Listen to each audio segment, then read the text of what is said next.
Hello dear students. तो आज हम करेंगे वर्कशीट नंबर 32 को। ठीक है, तो ये वर्कशीट आया है नंबर 32, क्लास 8th के लिए आया है। तो विषय हमारा रहेगा सामाजिक विज्ञान इतिहास में। ठीक है, तो यहाँ पे अपना नाम लिखना है, यहाँ पे अपने कक्षा अध्यापक का नाम लिखना है। तो जो कि DOE की तरफ से ये वर्कशीट आया है सामाजिक विज्ञान का, क्लास 8th है, वर्कशीट नंबर 32 है। और डेट रहेगा हमारा 8 फरवरी 2021 के लिए वर्कशीट है। चलिए शुरू करते हैं आज का वर्कशीट। अगर चैनल में पहली बार आए तो चैनल को प्लीज़ सब्सक्राइब कर दीजिए, इस वीडियो को लाइक कर दीजिए और शेयर करते हुए चलिए शुरू करते हैं आज का वर्कशीट। अगर अभी तक नहीं किया तो प्लीज़ कर दीजिए और कमेंट कर देना कि वीडियो कैसा लग रहा है। ठीक है, जो जिसको करना होगा वो कर देगा। देखिए, महात्मा गांधी का आगमन, महात्मा गांधी का आगमन। चलिए, दक्षिण अफ्रीका में नस्लवेदी पाबंदियों के खिलाफ अहिंसक आंदोलन का सफलतापूर्वक नेतृत्व पर गांधी जी 1915 में वापस भारत आए। ठीक है, जो एक आंदोलन हुआ था नस्लबंदी भेदी पाबंदियों के खिलाफ, तो ये बिल्कुल सफलतापूर्वक गांधी जी ने कंप्लीट कर लिया था। उसके बाद आए थे वापस भारत 1915 में। ठीक है, उन्होंने पहले साल पूरे भारत का दौरा किया। पहले साल पूरे भारत का दौरा किया मतलब कि पूरे भारत में घूमे फिर।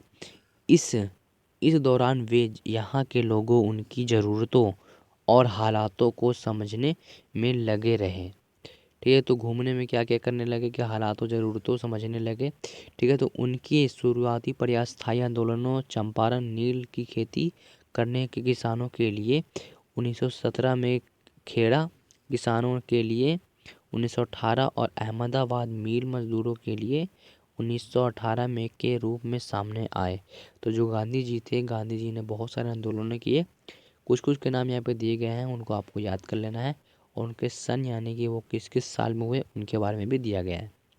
1919 से 1922 के बीच उन्होंने और भी कई आंदोलनों जैसे रोलेट सत्याग्रह, ठीक है, खिलाफत आंदोलन और सह असहयोग आंदोलन का नेतृत्व किया। ओके, अब देखिए यहाँ पे क्या है। एक जो आंदोलन हुआ था रॉलेट सत्याग्रह, इनके बारे में बताया गया है इसमें पूरा डिटेल से। देखिए क्या था, 1919 में अंग्रेजी सरकार ने रॉलेट कानून पर पास किया। ठीक है, तो एक कानून था जिसका नाम था रॉलेट। ओके, उसका उसने पास किया। ठीक है, उद्देश्य अभिव्यक्ति की स्वतंत्रता जैसे मूलभूत अधिकारों को पर अंकुश लगाना और पुलिस को और ज़्यादा अधिकार देना था। तो इस वाले कानून में ये था कि जो भी पुलिस था उनको अधिक अधिक ज़्यादा ही अंकुश देना होता है। ठीक है, अंकुश और पुलिस को ज़्यादा अधिकार देना था इस वाले। ठीक है, तो इसमें गांधी जी ने क्या किया देखिए। तो गांधी जी ने लोगों को आह्वान किया कि इस कानून का विरोध करने के लिए 6 अप्रैल 1919 को अहिंसक विरोध के द्वारा अपमान और याचना दिवस के रूप में मनाया जाए और हड़ताल की जाए। तो गांधी जी ने एक और आंदोलन कर दिया कि 6 अप्रैल को आना है 1919 को। ठीक है, तो इस वाले का नाम होगा अपमान और याचना दिवस के रूप में मनाया जाए और हड़तालें की जाए। ठीक है, अब देखिए, यह ब्रिटिश सरकार के खिलाफ पहला अखिल भारतीय संघर्ष था। हालांकि यह मोटे तौर पर शहरों तक ही सीमित था। सरकार ने इस आंदोलनों को कुचलने के लिए दमनकारी रास्ता अपनाया। दमनकारी कोई रास्ता था। ठीक है, तो 13 अप्रैल 1919 को बैसाखी के दिन यहाँ पे है जालियांवाला बाग में एक शांतिपूर्ण सभा के ऊपर बिना किसी चेतावनी के अंग्रेजी जनरल डायर ने गोलियां चलवा दी। कई सारे लोग मारे गए जिसमें बुजुर्ग और बच्चे भी शामिल थे। इस जनसंहार पर अपनी पीड़ा और गुस्सा बताते हुए रविंद्रनाथ टैगोर ने नाइटहुड की पदवी लौटा दी। ठीक है, ये हमने पढ़ लिया। अब आगे देखते हैं क्या है। खिलाफत आंदोलन, असहयोग आंदोलन का आह्वान। प्रथम विश्व युद्ध में तुर्की की हार के बाद अंग्रेजी ने तुर्की के सुल्तान को पूरे विश्व के मुसलमानों का खलीफा माना जाता था। वे के ऊपर बहुत ही सख्त संधि थोप थी। ठीक है। जलियांवाला बाग हत्याकांड के बाद अंग्रेजों को गुस्सा हुआ भारतीय मुसलमान इस संधि से आग बबूला हो गए। खिलाफत आंदोलन के नेताओं मोहम्मद अली और शौकत अली ने अंग्रेजों के खिलाफ आंदोलन शुरू किया, जिसका उद्देश्य तुर्की के सुल्तान यानी खलीफा की शक्तियों को फिर से बहाल करना था।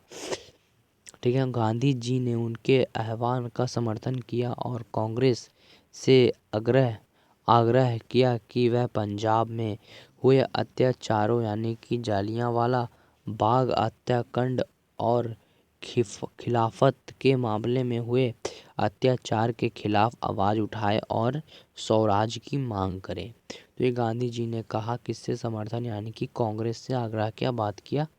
ठीक है। जो पंजाब में हुआ था अत्याचार, जिसका नाम था जलियांवाला बाग हत्याकांड। ओके। तो अब देखते हैं कुछ क्वेश्चन आंसर की। 1915 में भारत आने के बाद गांधी जी के द्वारा किए गए कुछ आंदोलनों को लिखिए। तो देखिए, जब भारत में आए थे पहली मतलब कि सफलतापूर्वक, तो उनके बाद कुछ कुछ कानून हुए थे, जिस तरह से मैं इसमें लिखवा रहा हूँ। तो आपको प्रश्न नंबर 1 का उत्तर यहाँ से यहाँ तक कर देना है। ओके। ये प्रश्न नंबर 1 का उत्तर है कि उनके शुरुआती प्रयास स्थायी आंदोलनों चंपारण नील खेती किसानों के लिए 1917 में, खेरा किसानों के लिए 1918 और अहमदाबाद मिल मजदूरों के लिए 1918 में रूप में मनाने सामने आए। अब देखते हैं प्रश्न नंबर 2 क्या है कि रॉलेट कानून का भारतीय नेताओं के विरुद्ध क्यों था। रॉलेट कानून भारतीय नेताओं के विरुद्ध क्यों था। देखिए, इसका आंसर कुछ इस प्रकार का है कि देखिए, इसका आंसर आपको यहाँ से मिलेगा जो था इस पे पैराग्राफिक। तो आप प्रश्न नंबर 2 का उत्तर यहाँ पे से दोगे। ठीक है। ये पूरा आपको लिख देना है प्रश्न नंबर 2 पर।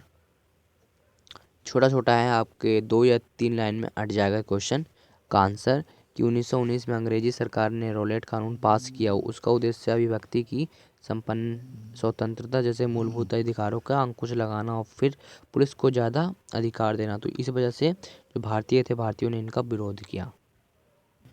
अगर आप चाहो तो आप यहाँ से भी आंसर दे सकते हो कि मार्च 1919 में रॉलेट एक्ट भारत के राज कर रही ब्रिटिश सरकार द्वारा भारत में उभर रहे राष्ट्रीय आंदोलनों को खत्म करने के उद्देश्य से यह कानून बनाया गया था। इस कानून का विरोध करते हुए देश के कई हड़तालें, जुलूस और प्रदर्शन होने लगे। गांधी जी ने व्यापक हड़ताल और आह्वान भी किया। ठीक है। तो ये आप कर सकते हो, जैसा कि मैंने बताया है नंबर 1 पॉइंट, तो वो आप भी कर सकते हो, नहीं तो अन्यथा आप ये कर सकते हो। ठीक है।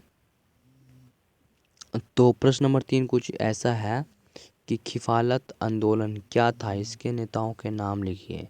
ठीक है। तो खिलाफत आंदोलन क्या था, तो इसके कुछ ही नेता थे, तो उनके कुछ नाम लिख देना। चलिए लिखते हैं। तो खिलाफत नेताओं के नाम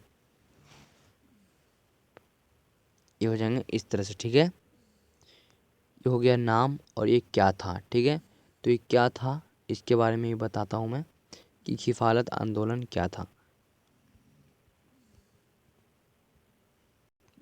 ठीक है। तो प्रश्न नंबर 3 का उत्तर इसी में है, ये पूरा लाइन आपको लिख लेना है। इसमें ये खिलाफत आंदोलन क्या है, उनके नेताओं के नाम भी आए हैं। फॉर एग्जांपल मोहम्मद अली, शौकत अली, ये 2 नाम आए हैं खिलाफ के, मतलब कि जो खिलाफत आंदोलन थे उनमें कुछ नेताओं के नाम थे। तो यही है, आप लिख देना प्रश्न नंबर 2 पे। प्रश्न नंबर 3 है कि गांधी जी ने असहयोग आंदोलन का आह्वान क्यों किया। चलिए इसका भी देखते हैं कि जो आह्वान था, जिसका नाम था असहयोग आंदोलन का आह्वान क्यों किया। चलिए करते हैं। सो डियर स्टूडेंट्स, प्रश्न नंबर 4 का उत्तर आप ये दोगे कि असहयोग आंदोलन भारत में अंग्रेजी सरकारों भारतीयों के सहयोग से चलती थी। अंग्रेजी हुकूमत विभिन्न सहयोगों को रोकना थी। ठीक है। असहयोग आंदोलन था ब्रिटिश भारत की सभी राजनीतिक, सामाजिक, आर्थिक संस्थाओं का बहिष्कार, जिससे सरकारी तंत्र ठप हो जाए, इस आंदोलन का उद्देश्य था।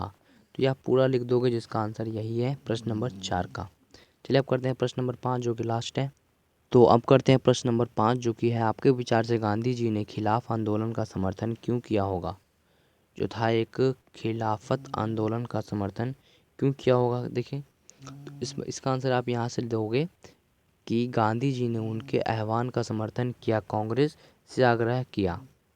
ठीक है, आग्रह किया कि वह पंजाब में हुए अत्याचारों यानी कि जलियांवाला हत्याकांड का खिलाफत के सामने हुए अत्याचार के खिलाफ आवाज़ उठाए और स्वराज की मांग करे। तो यही है प्रश्न नंबर 5 का उत्तर, आप आराम से कर दोगे। तो अगर चैनल में पहली बार तो चैनल को सब्सक्राइब, अगर आप सेम टू सेम PDF चाहते हो इसी तरह का, फॉर एग्जांपल जैसे कि मैं जूम करके दिखाता हूँ किसी भी कोई बर्ड के ऊपर, जैसे कि महात्मा गांधी का बर्ड है उस पर मैं जूम कर रहा हूँ। ठीक है, तो आप इतना जूम कर सकते हो, इतना जूम कर करके आप लिख सकते हो बिल्कुल आराम से। ठीक है, अगर ये चाहिए तो लिंक है डिस्क्रिप्शन में, वहाँ पे जाके आप कर सकते हो, उसे डाउनलोड करो। ठीक है, और वर्कशीट करो, अपने ग्रुप में शेयर करो।